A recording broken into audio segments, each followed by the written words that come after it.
yatakawwanu siyamu min tahqiqi ruknaini asasiyaini, inathibitika funga min tahqiqi ruknaini asasiyaini, kwa kutimia nguzo mbili ambazo ndizo za msingi.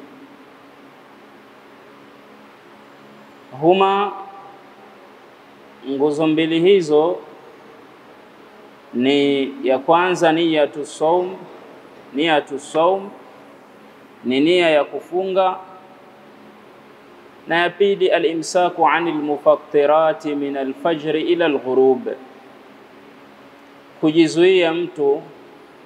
kujizuia na vyote vinavyofunguza tokea alfajiri mpaka kuzama kwa jua. Hizi ndizo nguzo za funga, ni mbili. Ya kwanza niyatu saum, ni ile nia ya kufunga, na ya pili al-imsaku anil mufattirati min al-fajr ila al-ghurub, kujizuia na mambo yanayofunguza tokea alfajiri mpaka kuzama kwa jua.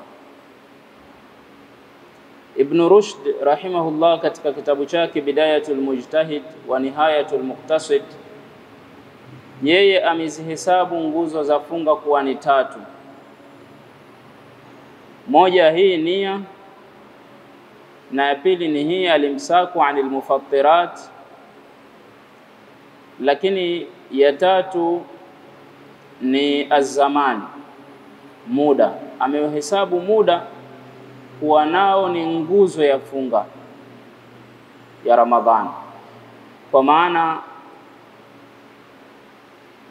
funga ya Ramadhani, katika funga ya Ramadhani amehesabu muda kuwa ni nguzo, kwa sababu mtu hawezi kuifunga funga hii isipokuwa ufike ule muda.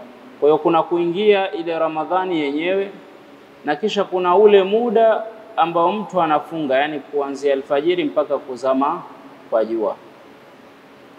Kwa hiyo katika funga ya Ramadhan amehesabu yeye Ibn Rushd kuwa muda nao ni sehemu, ni nguzo katika funga. Lakini hapa mashekhe wanatuambia funga ina nguzo mbili. Nguzo ya kwanza ni nia, na nguzo ya pili ni mtu kujizuia na mufattirat, yale mambo yanayofunguza tokea alfajiri mpaka kuzama kwa jua. Sasa nguzo mbili hizi zikitimia, ndio funga ya mtu inatimia na inasihi. Awalan, nguzo ya kwanza ambayo tumesema an-niyya, wa hiya qasdu siyam, na nia maana yake ni kukusudia kufunga, wa mahalluha alqalbu, na mahali pake ni moyoni. Wala takfi billisani, na haitoshi kuitamka tunia kwa ulimi ikawa moyoni haipo. Labda mtu aitie nia moyoni kisha itamke kwa ulimi, kama ni taakid, hapo inatosheleza. Lakini kuitamka kwa ulimi kisha moyoni haipo, haiwezekani, kwa sababu mahala hasa pania ni moyoni. Na kwa hivyo ulama waliopendekeza kwamba kutamka ni kutilia msisitizo tu ile nia na kuithibitisha zaidi moyoni, hawakusema na wao wala hawakuashiria kwamba nia mahala pake ni ulimini, bali na wao vile vile wanasema kuwa nia mahali pake ni moyoni, na kwa hivyo kutamka inakuwa ni kusaidia tu moyo. Wala yushtaratu talaffudhu biha, na hapa shartiwi nia kuitamka. Si sharti kwamba mtu aitamke nia, anaweza kuitia moyoni mwake basi ikatosha, na akitamka itakuwa ni isisitiza tu kuitilia mkazo hiyo nia na kusaidia moyo wake basi. Wadalilu wujubi niyya, na dalili ya ulazima wa kutia nia, kauluhu sallallahu alayhi wasallam, ni kauli yake Mtume sallallahu alayhi wasallam aliposema innamal a'malu binniyat, hakika kusihi kwa matendo kunategemeana na nia. Rawahu al-Bukhari wa Muslim, hadithi hii amepokea Imam Bukhari na Imam Muslim. Kwa hiyo nia ndo msingi wa ibada yoyote. Ibada ya mtu italipwa kwa mujibu wa nia yake. Ikiwa ametenda amali yoyote na ikawa nia yake, yani kwa maana ya makusudio yake ni kutafuta radhi za Allah, basi Allah atamlipa. Na ikiwa nia yake kwa maana ya makusudio yake ni kuonekana na watu au kupata zaidi ya kile alichokifanya kwa lengo la kupata zaidi ya maslahi ya dunia, basi atapata hicho. Lakini kwa Allah subhanahu wa ta'ala atakuwa hana lake fungu. Na katika nia katika ibada mtu alizingatie sana suala hili la nia, kwa maana asije akaghafilika na wala asije akazembea katika utiaji wa nia. Ndio huwa tunasisitiza mathalan katika ulaji wa daku. Kula daku ni sunna, na Mtume sallallahu alaihi wasallam amesema tasaharu fa inna fi sahuri baraka. Kuleni daku, kwani hakika katika kula daku kuna baraka.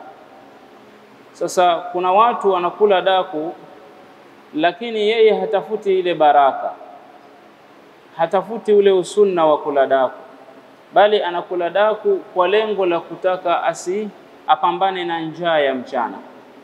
Na hii si sahihi. Kula daku kwa lengo la kwamba nisione njaa si sahihi. Kukusaidia daku ukapata nguvu mchana ni faida za ziada tu, lakini lengo lako kuu iwe ni kupata zile baraka na ile sunna ya kula daku. Na kwa hivyo kila unuie ile sunna ya kula daku. Tunaendelea. Wanatuambia mashekhe hapa, fa in kanat niyyatu li sawmi ramadhana, ikiwa nia ni ya funga ya mwezi wa Ramadhan, ishturita fiha tahaqququl umuru taliya, panashartiwa ndani yake kutimia mambo yafuatayo. Ikiwa nia ni ya mwezi wa Ramadhani, basi ni lazima yapatikane mambo yafuatayo.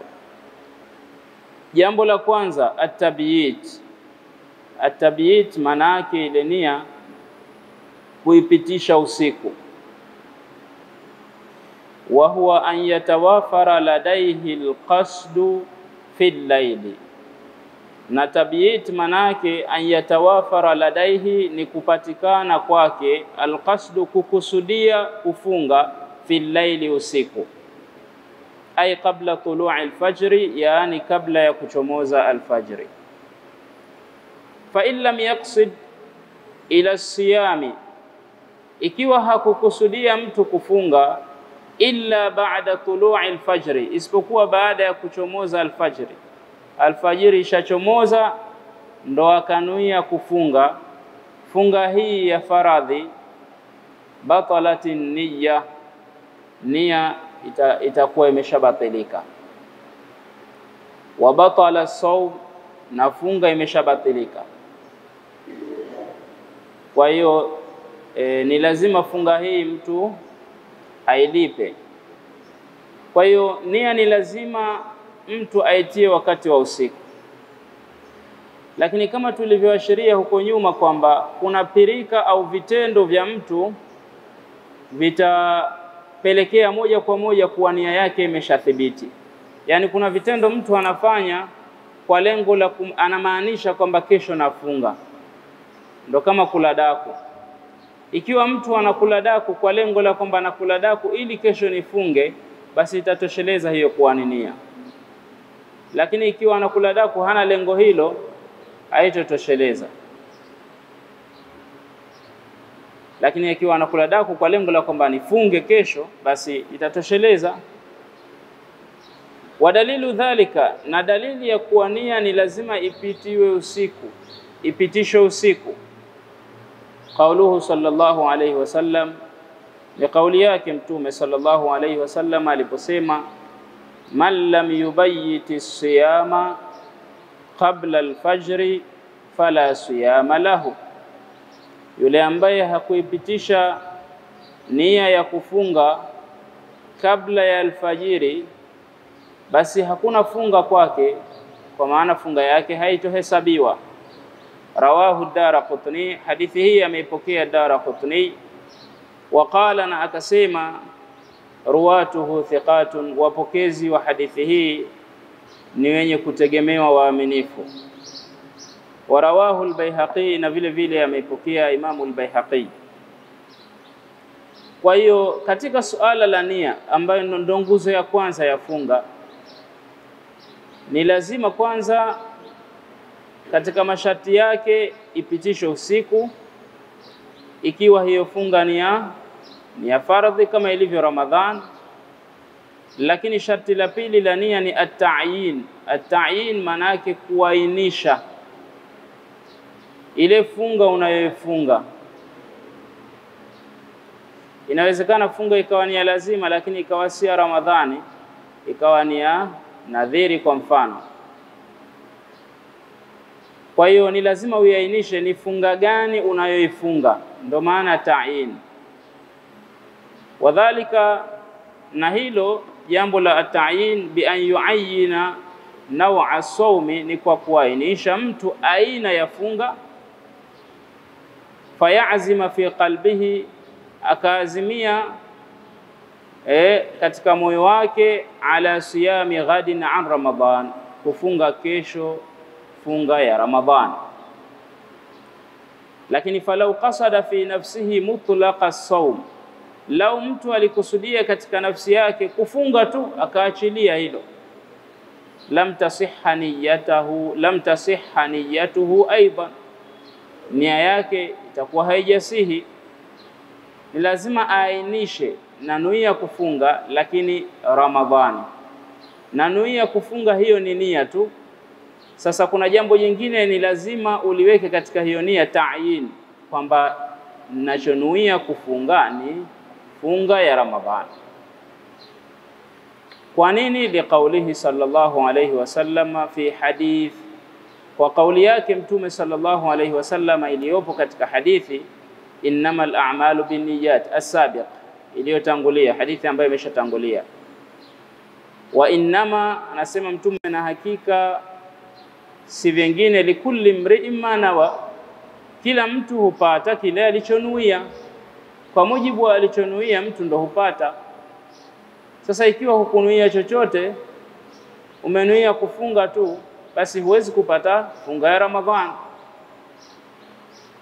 Yani maana yake yansarifu fi'luhu ila an-naw'i, kitendo chake huhama kikenda kwenye aina alladhi qasadahu bilfi'li, aina ambayo kaikusudia kuitekeleza kivitendo.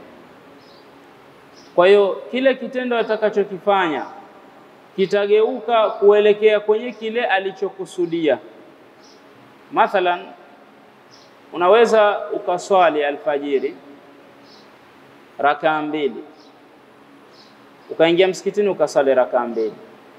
Rakaa 2 unaweza kuchagua kwa kutumia nia tu, na swali rakaa 2 hizi kwa ni sunna ya kablia au ndo alfajiri yenyewe. Kwa hiyo unaweza ukaingia ukaswali rakaa 2, lakini nia yako ni kwamba hii ndo swala alfajiri yenyewe na swali peke yangu, ikawa imeshasihi hiyo. Au ikawa unanuia hii ni sunna, kisha nitasali alfajiri, ikawa ni sunna. Kwa hiyo kitendo ni kile kile, lakini kilichofanya kuhama kitendo kwenye kwenda kwenye ufaradhi au sunna ni ile nia yako. Kwa hiyo kile kitendo cha mtu kitageuka kwenda kwenye kile kitendo ambacho, aina ya kitendo ambacho amekusudia kwa moyo wake. Hiyo ndo maana ya at-ta'yin. Lakini sharti la tatu katika nia ni at-tikrar. At-tikrar ni kuikariri, kuipitisha ile nia kila siku, ndo maana at-tikrar. Tumesema sharti la kwanza ni at-tabyit katika nia, kuipitisha usiku kwa swala za faradhi, kwa funga za faradhi. Na sharti la pili ni at-ta'yin, kuainisha, ingawa baadhi ya ulama wanasema kwenye ta'yin si lazima kuainisha, lakini si kauli rajih, na mfano wao ni kama wanasema ni kama vile mtu anapotia udhu. Unapotia udhu unaweza kunuia tu rafa al-hadath basi, na wetu rafa al-hadath basi ukanuia kuondosha hadath, lakini udhu huo ukasalia, udhu huo ukawa ni wa kusomea Qur'ani, ndio. Kwa hiyo anasema mtu anaweza kunuia tu basi akaiachilia nia yake na ikasihi funga ya Ramadhani.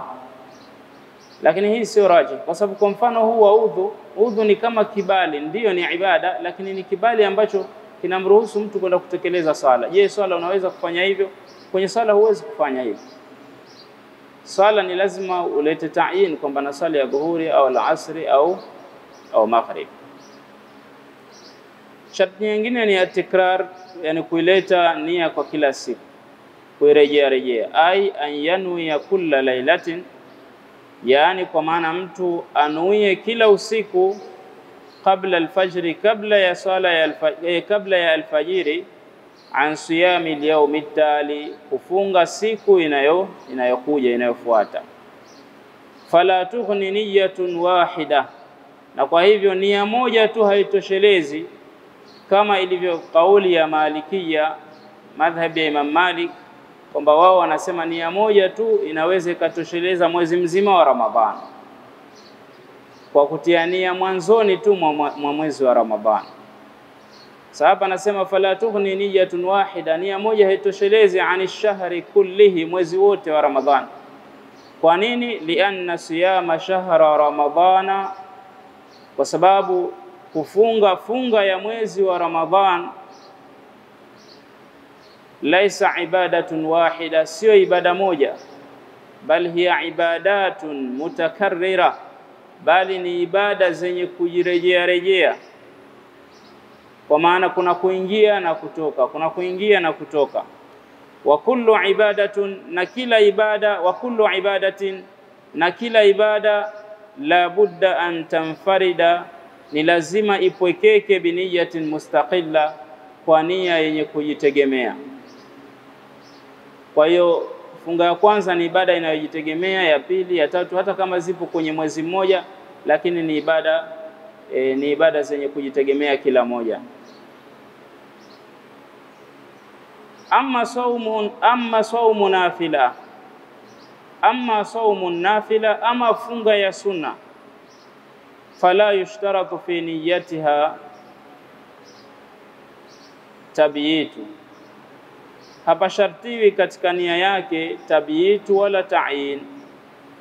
Hapawekwi sharti kwamba ni lazima nia ipitishwe usiku na ni lazima iainishwe, si lazima. Fayasihu biniyati qabla zawal, kwa hiyo funga ya sunna inasihi mtu kutia nia kabla ya kupinduka jua, kabla ya kupinduka jua, kwa maana kwa makadirio kabla ya saa 6:30,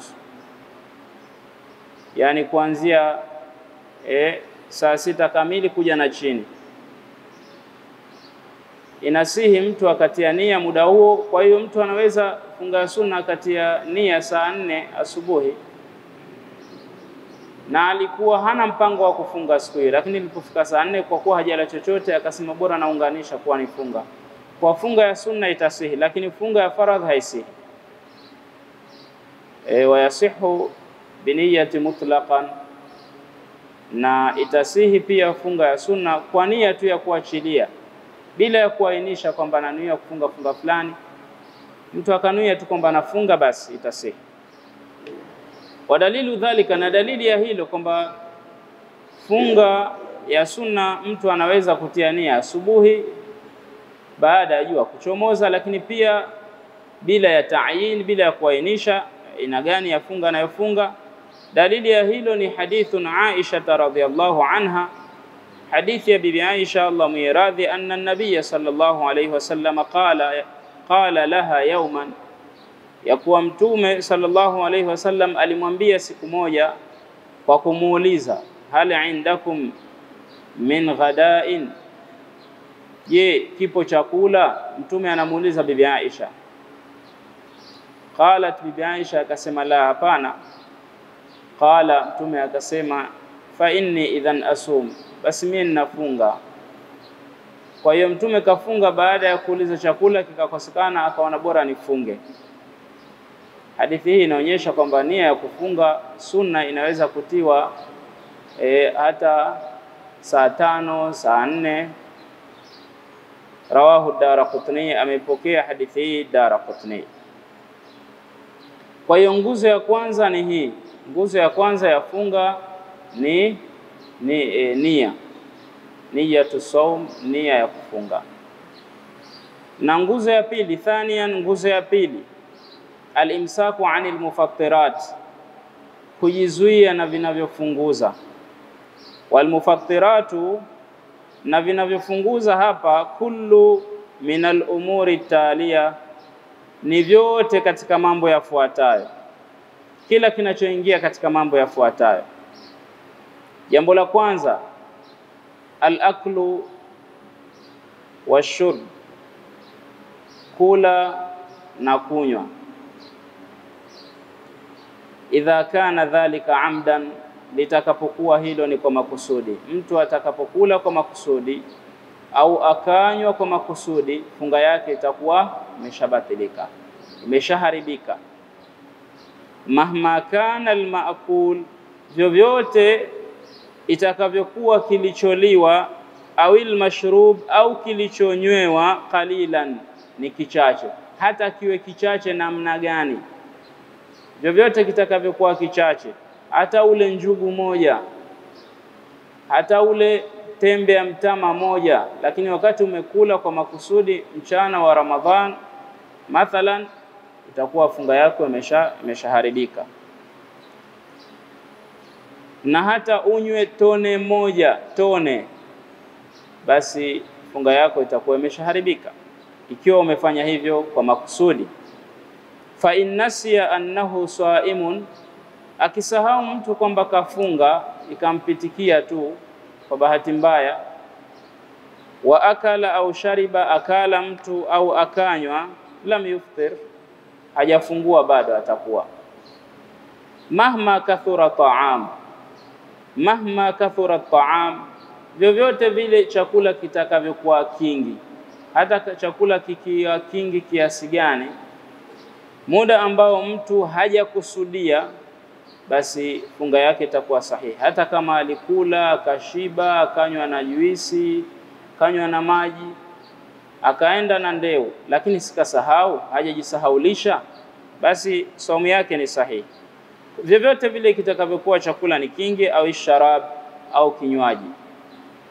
Wadalilu dhalika, na dalili ya hilo, hadithu Abi Huraira, ni hadithi ya Abu Huraira radhiyallahu anhu, qala, alisema, qala Rasulullah sallallahu alayhi wasallama, Mtume sallallahu alayhi wasallama alisema, man nasiya wa huwa saimun, aliyesahau na ilhali yeye amefunga, fa akala au shariba au akanywa, falyutimma saumahu, na aitimize tufunga yake, hakuna tatizo. Fa innama, kwani hakika si vingine, at'amahu Allahu wa saqahu, amemlisha huyo Allah na amemnywesha, basi hili lililotokea kwake limekadiriwa na Allah subhanahu wa ta'ala. Kwa hiyo hakuna haja yeye kukata saumu yake akaendelea kula. Funga yake itakuwa ni sahihi na aendelee kama kawaida na hatoilipa. Rawahu Muslim wal Bukhari, hadithi hii amepokea Imam Muslim na Imam Bukhari.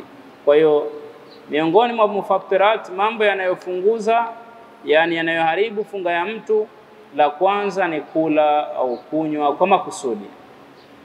Na jambo la pili ni usulu aini ila aljawfi, kufika kitu ndani, jawf kwa maana ya ndani, min manfadhi, kupitia kwenye tundu maftuh zilizo wazi. Wal maqsud bil ain, maksudio ya ain hapa, yani ayu shay'in ni kitu chochote, tarahu al-ainu, kitu chochote ambacho jicho kinaliona, yani kinaonekana na jicho, ndio kinaitwa ain. Wal jawf, na maana ya jawf huwa dimagh, ni ubongo, au maana nyingine mawara al-halqi, kilicho nyuma ya koo. Koo si hapa, huku ndo nyuma ya koo, kwa maana kuanzia hapa kuendea huku ndani. Ila almaida, unaona, kwenda kwenye tumbo. Wal am'ai, am'ai manake ni utumbo. Kuna utumbo mdogo na utumbo mpana, kuna utumbo mwembamba na utumbo mpana, ndo am'ai. Hiyo ndo maana ya jawf. Wal manfadhul maftuh, na maana ya manfadhul maftuh, tundu zilizo wazi. Huwa alfamu, ni kinywa, mdomo.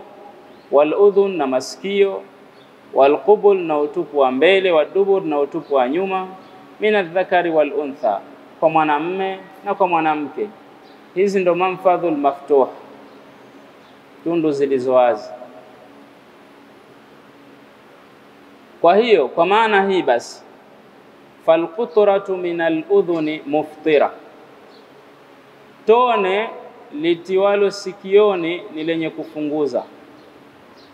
Liannaha, kwa sababu sikio manfadhun maftuh, ni tundu iliyo wazi. Ingawa hapa kuna maneno, baadhi ya ulama wanasema kutia matone kwenye sikio hakufunguzi, lakini hapa madaktari wanatuambia sikio ni katika manfadhul maftuh. Kwa hiyo lina mtu kutia tone liwe la maji, liwe la dawa, kunafunguza. Walqutratu fil ain ghairu muftira, na tone litiwalo jichoni halifunguzi.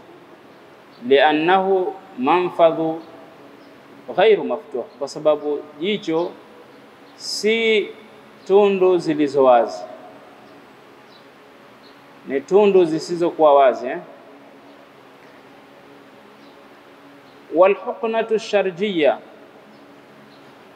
na huqnatu sharjiyya muftira. Huqnatu sharjiyya ni yenye kufunguza. Huqnatu sharjiyya katika masala ya kimatabibu wataalamu wanajua zaidi, ni huqna. Huqna maana yake ni sindano, na hapa kwenye huqnatu sharjiyya hutiwa katika utupu wa nyuma wa mtu katika njia ya kusafisha tumbo lake, ndio inaitwa huqnatu sharjiyya. Lianna sharja, kwa sababu utupu wa nyuma manfadhu maftuh, ni tundu zilizo wazi, tundu iliyo wazi. Walhuqnatu alwaridiyya, na sindano ile ya kwenye mishipa, ya kupiga kwenye mishipa. Sindano hii ya kawaida, la tuftir, hii haifunguzi, yani kwa maana haiharibu funga. Lianna alwarida ghaira maftuh, kwa sababu mishipa si sehemu ambayo iko wazi. Wa hakadha, na mfano wa hayo tuliyoeleza. Walhuqnatu alwaridiyya la tuftir, na sindano ya mishipa haifunguzi. Lianna alwarida ghaira maftuh, kwa sababu mishipa si yenye kufunguza. Naam. Kwa hiyo kwenye hii kesi ya sindano, kupiga sindano kwa mfungaji, ni kama alivyoeleza tu Sheikh Ahmad Al-Khalili hafidhahullah, kwamba ikiwa sindano hiyo ni ya kawaida ya matibabu tu, haifunguzi, haiharibu funga ya mtu, na ikiwa ni sindano ya lishe basi inafunguza. Kadhalika siqaya, akasema inafunguza, yani mtu kutiwa drip. Wa hadha kulluhu aidan, na haya yote vile vile bisharti taammudu, ni bisharti taammudi, ni kwa sharti la kukusudia, kwa makusudi. Fa in fa'ala shay'an, akifanya jambo, min dhalika, katika hayo, nasiyan, kwa kusahau, lam yadhur, haitodhuru funga yake, halitodhuru hilo funga yake. Qiyasan ala taami, kwa kuchukulia qiyas cha kula chakula, wa sharab, na kupata kinywaji. Kama tulivyosema kule kwenye kula na kunywa, ikiwa mtu amesahau funga yake inakuwa ni sahihi. Kadhalika kwenye haya tuliyosema yanafunguza, pia mtu akifanya kwa kusahau, basi funga yake haitoharibika. Naam. Walau wasala jawfahu dhubabun lau nzi alifika ndani, mathalan ampita kwa njia ya mdomoni lakini akaingia ndani, au ba'udhatun, au mbu, au ghubarun, au vumbi, au ghubaru tariqi, au vumbi la njiani hilo likaingia puani au mdomoni likaingia ndani, lam yuftir aidan, mtu atakuwa hajafunguza vile vile, kwa maana funga yake itakuwa sahihi. Kwa nini? Lima fil ihtirazi an dhalika min almashaqqa, kwa yale yaliyokuwepo fil ihtirazi, katika kujiepusha, kujilinda, an dhalika, na hayo, mtu kujilinda na haya, min almashaqqa, ni katika usumbufu mkubwa, min almashaqqati shadida, ni katika usumbufu mkubwa, tabu kubwa. Haiwezekani, ni ngumu sana mtu kujilinda na vumbi la njiani. Njia ukiwa unaitumia na wewe unazungumza mathalan, au kinywa chako kiko wazi likaingia vumbi kwa bila ya kukusudia wewe, basi hilo haliharibu saumu, kwa sababu ni tabu sana, ni ngumu sana kuepuka hili. Kwa hiyo inachukuliwa hiyo ni kama udhuru. Kesi nyingine, walau ibtala'a riqahu, lau mtu alimeza mate yake, lam yuftir, pia vile vile hajafunguza, li'usri taharruzi anhu, kwa sababu ya ugumu wa kujilinda na hilo. Utajiepusha vipi kumeza mate? Haiwezekani, ndo maumbile. Kwa hiyo haiharibu funga hiyo. Lakini walau ibtala'a, lau mtu alimeza riqahu mutanajjisa, mate yake yenye najisi, walau ibtala'a riqahu mutanajjisa, lau alimeza mtu mate yake yenye najisi, kaman damiyat luthatuhu, kama yule ambaye damiyat luthatuhu, mafizi yake yametoa damu, fizi lake limetoa damu, damiyat luthatuhu, fizi lake limetoa damu, akawa nayo ile damu kinywani, walam yughassil famahu, na hajaosha vizuri kile kinywa chake, akameza, wa in biyadhariqahu, hata kama mate yake yamepiga weupe, lakini wakati amechanganyika na damu, aftara, huyo atakuwa ameshafungua tayari. Na kwa hivyo mfano mtu mafizi ametoa damu, basi jisafishe vizuri kwa kusukutua na kutoa maji yote nje na kubakisha kinywa kikiwa safi. Walau tamadmadha, lau mtu alisukutua, au istanshaqa, au alipandisha maji,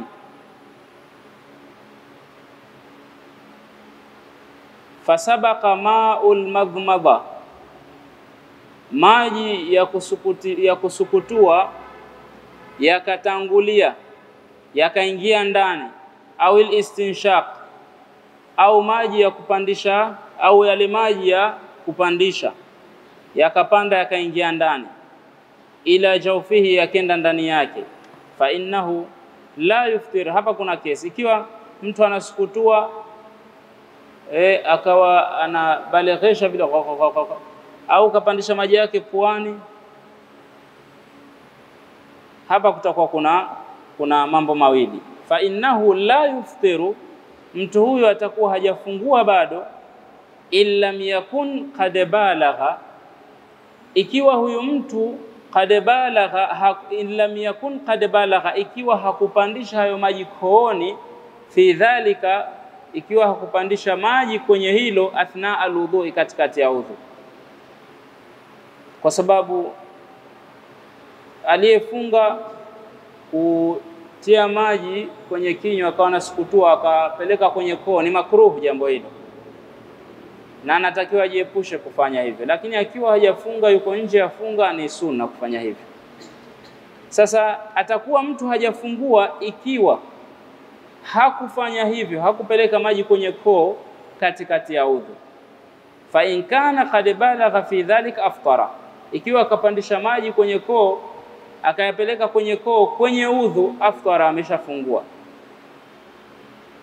Lianahu, kwa sababu yeye bila shaka fa'ala ma huwa manhiyu anhu, amefanya jambo ambalo limekatazwa athnaa som, kwenye funga, jambo hilo limekatazwa. Kwa hiyo ikiwa mfano mtu hayo maji yamempuruka tu kwa bahati mbaya, au kuna jambo lingine labda la kimatibabu na jambo lingine la kiudhuru limempata likamfanya afanye hivyo, apeleke maji kwenye koo kisha ateme, sawa. Lakini kwenye kesi ya kwamba yuko kwenye udhu au kafanya hivyo tu mwenyewe makusudi, hayupo kwenye udhu lakini kaamua tu akoshe koo yake bila dharura, basi ikimpuruka hayo maji atakuwa ameshafungua kwa makusudi, na kwa hivyo funga yake itakuwa imeharibika. Walau baqiya ta'amun, na lau palibakia chakula baina asnanihi, kwenye meno yake, fajara bihi riquhu min ghairi qasdin, mate yake yakapitisha kile chakula yakapeleka ndani bila ya kukusudia, lakini lam yuftir, hajafungua huyo mtu bado.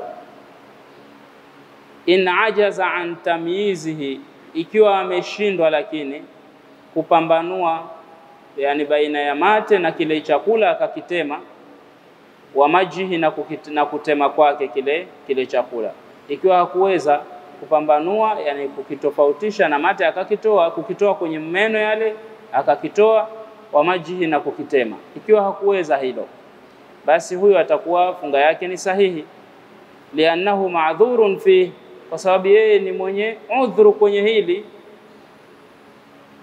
wa ghairu muqassir, na si mwenye kuzembea, liannahu ma'dhurun fi wa ghairu muqassir, na hajazembea.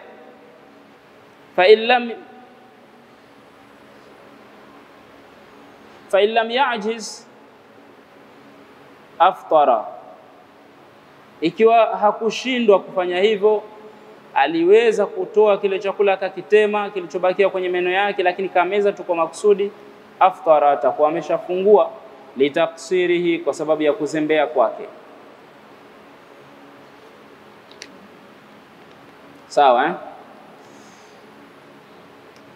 Na mwisho kabisa katika kipengele hiki, walau ukriha, lau mtu alilazimishwa, hata akala, alilazimishwa mtu kula kwa nguvu mpaka akala, au shariba au akanywa, lam yuftir aidan, huyo mtu atahesabiwa hajafungua, funga yake ni sahihi. Kakamatwa na watu kwa nguvu, wewe ni Muislamu umejifanya kufunga, sasa hapa lazima ufungue au tutakuua, na watu wanaomwambia haya ni watu wauaji kweli na wanafanya hivyo vitendo, kwa hiyo limemthibitikia yeye kwamba watu watanidhuru kweli, bora nifanye kujisalimisha na nijiepushie madhara, basi atafanya hivyo, iwe kalazimishwa kwa kutaka kuuliwa au kakamatwa hasa kwa nguvu, anaingizwa vyakula ndani ya kinywa, atafungua, lakini funga yake itakuwa sahihi kwa sababu hajala kwa khiari. Kinachomfanya mtu ahesabike kuwa ni mwenye makosa ni kule kufanya jambo kwa khiari yake. Ni kama vile kisa cha Ammar ibn Yasir ambaye aliteswa na makafiri, aliteswa baba yake na mama yake mpaka walifika kufa kwa kuteswa. Sasa yeye siku moja alikuwa anateswa mpaka akaona roho nitaitema sasa hivi. Wanamwambia kufuru Allah, mtukane mtume, akafanya vile ili kunusuru hai wake. Anaona kipigo kimekuwa kizito mno, lakini akienda kwa mtume sallallahu alaihi wasallam akiwa amejinamia mnyonge, mtume akamuuliza umepatwa na nini Ammar? Akamuelezea kwamba hali ya kuwa anajuta, anaona kwamba ameshaangamia, kwamba mimi leo nimefanya jambo kubwa, nimefanya kosa kubwa, nimekusema vibaya, nimekufuru, wamenilazimisha. Mtume akamuuliza moyo wako unaupataje? Moyo wako ukoje? Umelifanya hilo kwa khiari au haujapenda? Akasema moyo wangu mimi umetulia na muamini Allah na mtume wake, sikukusudia hilo na wala sikulipenda. Basi mtume akamwambia ikitokea hivyo fanya tena kwa kunusuru uhai. Kwa hiyo Uislamu unajali afya ya mtu, uhai wa mtu, na kwa hivyo kutetea uhai ni jambo bora. Lianna hukma ikhtiyarihi, kwa sababu hukumu ya ule machaguzi yake, uchaguzi wake, saqit, hukumu ya uchaguzi wake imedondoka. Hukumu yeye hana ikhtiyar kwenye jambo lile, hajachagua mwenyewe, kalazimishwa. Kwa hiyo hawezi kupewa hukumu ya kwamba kachagua mwenyewe. Hilo ni jambo la pili, ndo katika mufattirat, mambo yanayofunguza. Lakini jambo la tatu katika mambo yenye kufunguza, alqai'u almutaammadu fihi, ni kutapika kuliko kusudiwa kwa makusudi. Kwa hiyo maana yake huku ni kujitapisha mtu, fahuwa mufattir. Jambo hilo linafunguza moja kwa moja, mtu akajitapisha kwa makusudi. Wa in taakada saimu, hata kama alithibitisha kwa uhakika mfungaji anna shay'an, kwamba anna shay'an lam yaud, kwamba kitu chochote hakijarejea, thaniyatan, kwa mara ya pili, ila jawfihi, ndani kwenye tumbo lake huko, hata kama kathibitisha hili, funga yake itakuwa batili. Maana yake nini? Maana yake kajitapisha, lakini katika kujitapisha kwake akahakikisha kwamba hakuna matapishi yaliyorudi tena ndani kwa mara ya pili. Hata kama hili kathibitisha, kahakikisha kwamba hakuna matapishi yaliyorudi ndani, funga yake hiyo ni batili kwa kule kujitapisha tu kwa makusudi.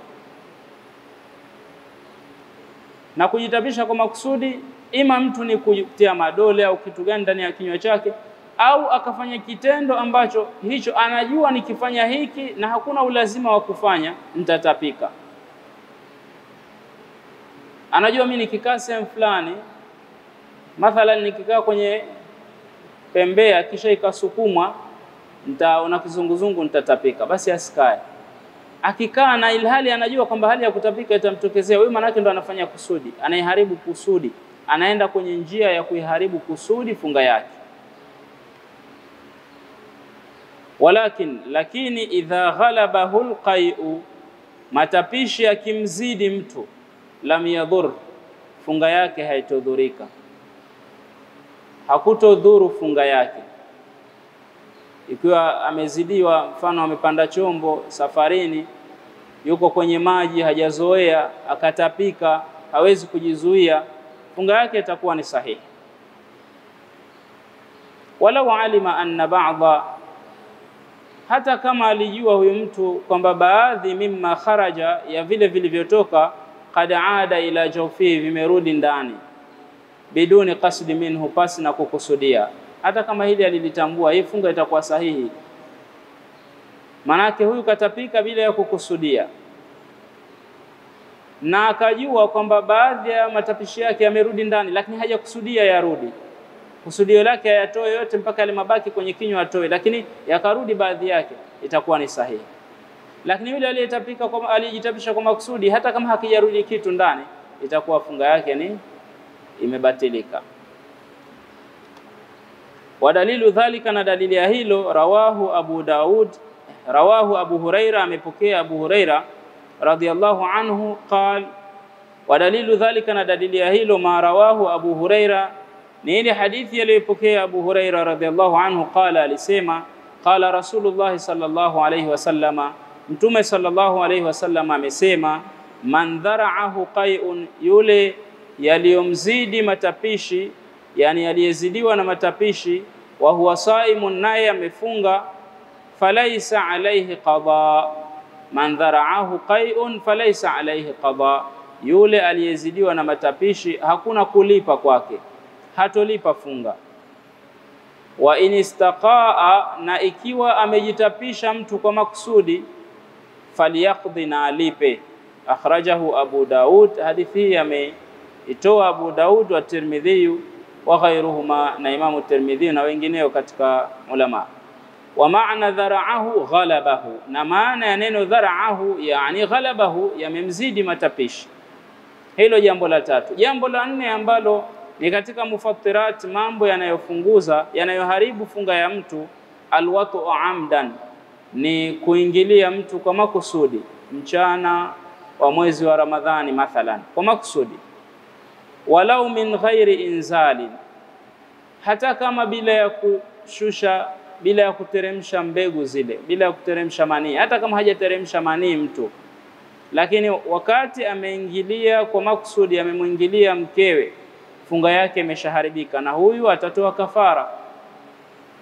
Na kafara ya kumwingilia mke mchana wa Ramadhan ni kuacha mtumwa huru. Utumwa sasa hivi haupo. Kufunga ya pili ni kufunga miezi miwili mfululizo, na ya tatu ni kulisha maskini 60. Lakini katika hizi wanasema ulama lililo sawa ni kwamba hakuna takhyir kwenye hili.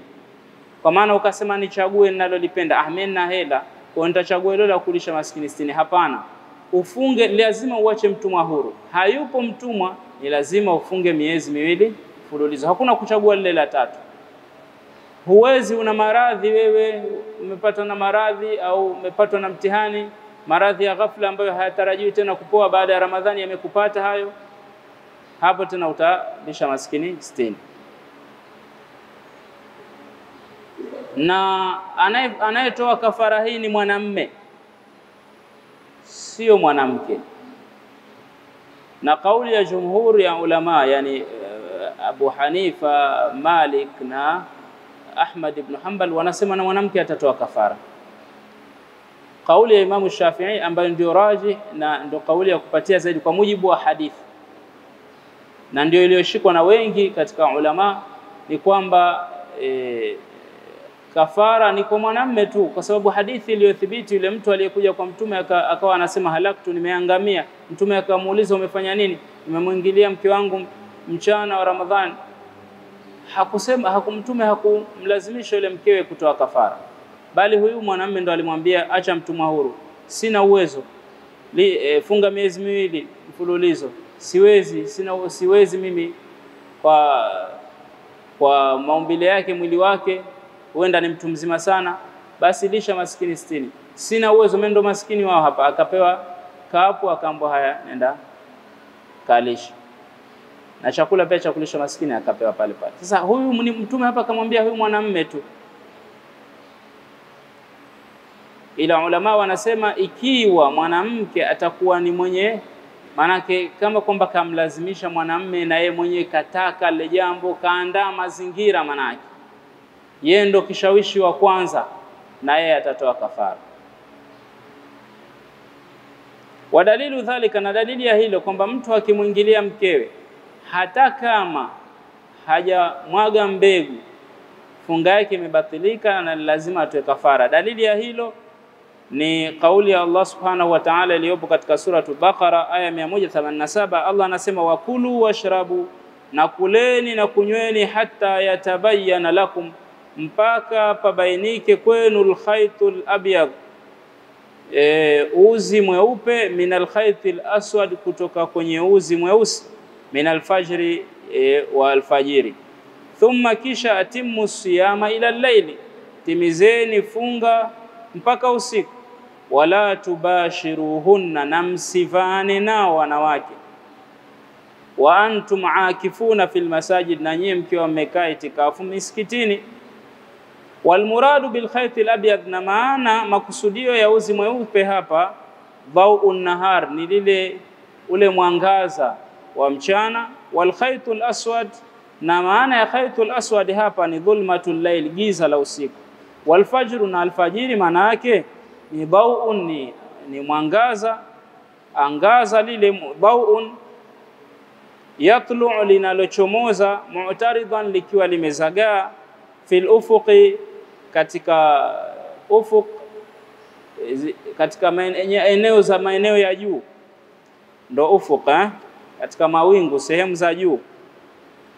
Yantahi bitulu'ihi al-lailu, unamalizika kwa kuchomoza kwake hiyo alfajiri usiku. Yantahi, hii maana ya yantahi bitulu'ihi al-lailu, yani maana yake ni sawa na kusema yantahi al-lailu bitulu'ihi, sawa. Usiku unamalizika kwa kuchomoza kwake hiyo alfajiri, kwa kuchomoza kwake huo mwangaza bau. wa yabda'u an-nahar, na mchana ndo unaanza. Hiyo ndo maana alfajr. Wa maana tubashiruhunna, na maana ya kuvana na wanawake, yani tujami'uhunna, manake kuingilia, msiwaingilie. Wa antum akifuna, manake ai fi hali i'tikafin, mkiwa katika hali ya kukaa itikafu. Ama ikiwa lau watia, lau aliingilia mtu mkewe nasian, akiwa amesahau, fa innahu la yuftir, mtu huyo atakuwa hajafungua, lakini huyu mke naye atakuwa ndo wote amesahau, inawezekana. Lakini ikiwa mke amekumbuka kisha asimkumbushe mumewe, atakuwa na makosa huyu mke. Na hata kama kule kwenye hana kafara, lakini akiwa mke karidhia, makosa atakuwa nayo tu, na funga yake na yeye itabatilika. Tofauti yake na mwanamume kwamba kafara kwa mwanamume. Sasa mtu kaingilia kwa kusahau, fa innahu la yuftir qiyasan ala al-akli wash-shurbi, kwa kuchukulia qiyas kile chakula na kunywa, nasian, kwa kusahau. Mtu akila au akinywa kwa kusahau anakuwa hajafungua, na vile vile akiingilia kwa kusahau. Lakini akija akakumbuka katikati, aondoke haraka, asiendekeze nafsi tena. Jambo la 5 katika mufattirat ni al-istimna'u. Al-istimna'u manake ni kujitoa manii. Achilia ile kuingilia, hapa mtu anajitoa manii. Wa huwa istikhrajul mani, nako ni mtu kutaka kujitoa manii bimubasharati, mfano kwa kukumbatia. Bimubasharati taqbil, kwa kubusu moja kwa moja. Mubashara hii ya moja kwa moja. Bimubasharati taqbil, kwa kubusu moja kwa moja, wa nahwihi, na mfano wake.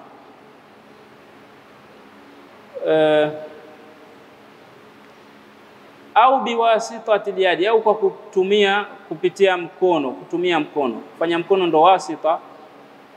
Mfano akajichua, wakafanya jambo lote, akajibana mpaka akatoka manii, funga yake huyu imeshaharibika. Fa in ta'ammada dhalika as-saimu aftara, mfungaji akikusudia hilo kwa makusudi ameshafungua. Kwa hiyo mtu asifanye jambo ambalo litampelekea yeye kutoka na manii, kama huku qubla, kubusu. Mtume sallallahu alaihi wasallam alikuwa akibusu, lakini Bibi Aisha anasema Mtume sallallahu alaihi wasallam alikuwa ana miliki zaidi matamanio yake, hisia zake, alikuwa anaweza kuzidhibiti. Sasa kubusu kupo kwa aina mbili. Kuna kubusu mtu kwa kuonyesha upendo tu, kama vile unavyombusu mtoto. Kadhalika na mke unaweza ukambusu hivyo, na ndivyo alivyokuwa anabusu Mtume akiwa amefunga. Unabusu lakini hushughuliki na chochote. Halafu kuna kubusu unaonyesha upendo lakini kimatamanio. Sasa kijana ikiwa bado ni mbichi, kijana hasa mdogo, na mke mathalan tujalie mpya aliolewa Shaaban, mara hata hizo piko hazijafutika vizuri, linaweza likamshughulisha ile akakumbatia na kubusu tu kukamfanya zile mbegu zake amwage hapo. Sasa haitakiwi mtu kubusu kimatamanio, sababu anapofunga mtu anafunga mpaka matamanio yake, na kwa hivyo matamanio yake anaweza kuyatekeleza wakati wa usiku, lakini si mchana. Mchana anafunga mpaka matamanio yake. Ndio maana Mtume sallallahu alaihi wasallam alijiwa na kijana akauliza, vipi naruhusiwa kubusu mchana wa Ramadhan? Mtume akamwambia ruhusiwa. Lakini alipokuja mtu mzima, Mtume akamwambia ni ruhusa. Kwa nini? Kwa sababu mtu mzima zile matamanio yake hayatikisiki mara moja. Kwa hiyo mtu akiona kubusu hakutomwathiri, hakutomshughulisha chochote na hatoingia matamanio, basi anaweza kubusu. Lakini akiona kutamshughulisha, basi asibusu. Lakini jumla ya yote ni bora kujiepusha na kubusu. Naam. Kwa hiyo na njia nyinginezo ambazo mtu zinaweza zikamsababishia kutokwa na manii, aache. sababu mtu akitokwa na manii kwa makusudi, amefanya kusudi manii akamtoka, saumu yake itakuwa imebatilika na lazima ilipe hii saumu na atubie. Hadha, kwa haya tulioeleza ifahamike, watukrahu alqubla,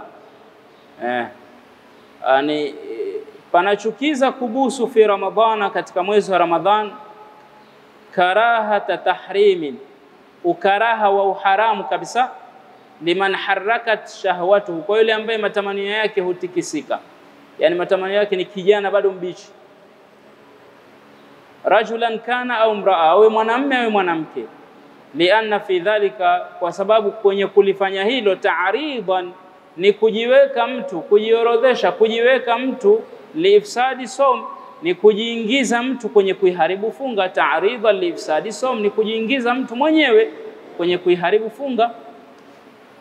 Kwa hiyo ni makruhu kubusu.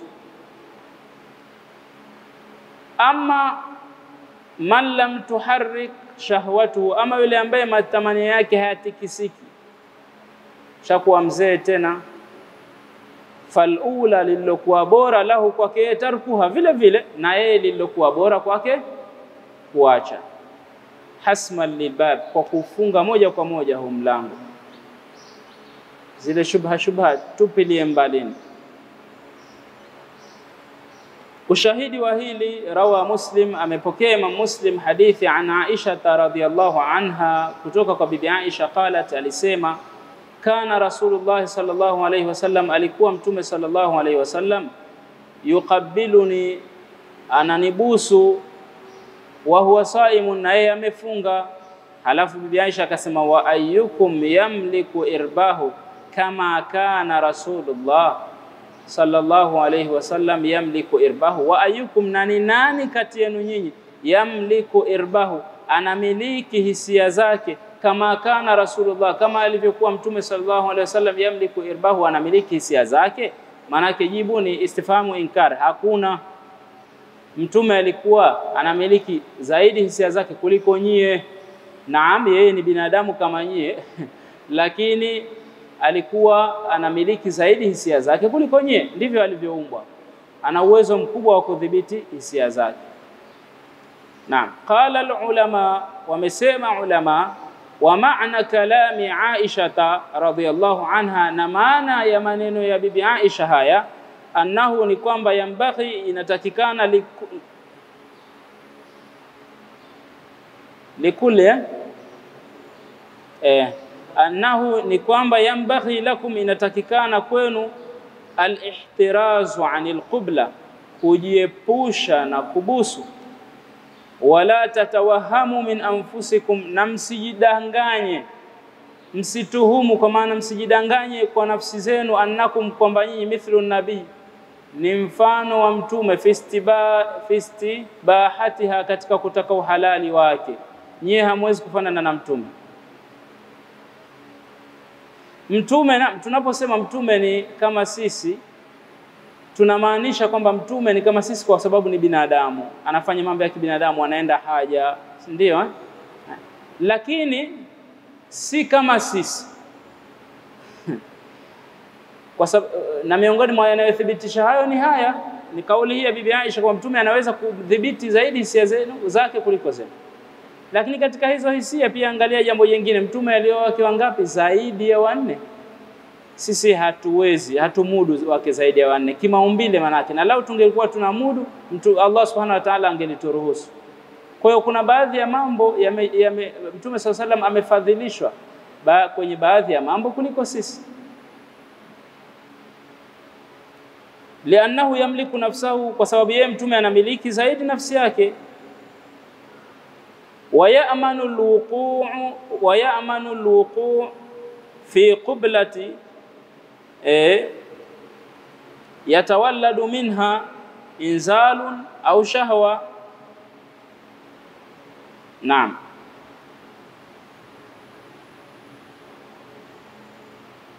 na anajiaminisha zaidi mtume alwuqu', na yale yenye kutokea fi qublatin,